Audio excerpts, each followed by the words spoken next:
Idea video આંગણવાડી અને બાલવાટિકાના બાળકોના માતાઓ માટે.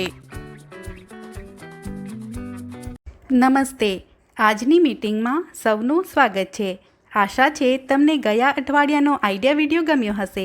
ચાલો આજના કામની શરૂઆત કરીએ. ગયા અઠવાડિયાની મીટિંગમાં આપણે બાળકને અભ્યાસમાં કેવી રીતે મદદ કરી શકીએ આ વિડીયોના અનુભવ અને તેના વિચાર જરૂરથી જણાવો.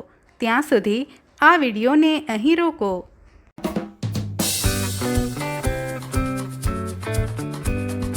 હવે આગળની પ્રવૃત્તિ કરીએ, જેનું નામ છે કરીને જોઈએ. વયસ્ક લોકોનું જીવન ભાગદોડથી ભરેલું હોય છે. ખાસ કરીને મહિલાઓ પોતાને ભૂલીને હંમેશા પોતાના પરિવાર માટે વિચારતી હોય છે. ચાલો, આ એક સારી તક છે. આપણે પોતાના માટે થોડું મનોરંજન કરીએ. ચાલો એક મજેદાર રમત રમીએ. દરેક માતા લાઈનમાં ઊભા રહે.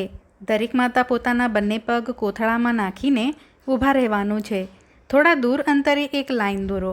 હવે લીડર માતા 1, 2, 3 બોલશે. ત્યારે દરેક માતા કોથળાકૂદ કરીને લાઈન સુધી પહોંચવાનું છે. જે માતા સૌથી પહેલાં લાઈન પાર કરી લેશે તે જીતી જશે.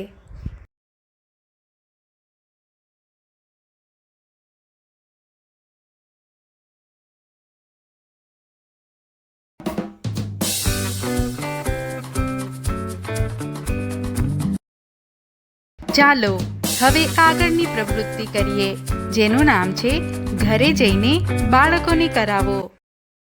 દુપટ્ટાથી મોટું ગોળ બનાવો.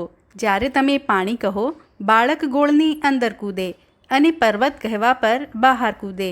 પછી પર્વત કહીએ તો તે ત્યાં જ ઊભું રહે. આ પ્રમાણે આગળ રમત રમો. શું બાળકને આપવામાં આવેલ પ્રવૃત્તિ કરવામાં મજા આવી? તેના અનુભવ અમને જરૂરથી જણાવો. આજની પ્રવૃત્તિઓ અહીં પૂરી થાય છે. આવી જ નવી જાણકારીઓ અને પ્રવૃત્તિઓ સાથે ફરી મળીશું. ત્યાં સુધી તમારું અને તમારા બાળકોનું ધ્યાન રાખજો. ધન્યવાદ.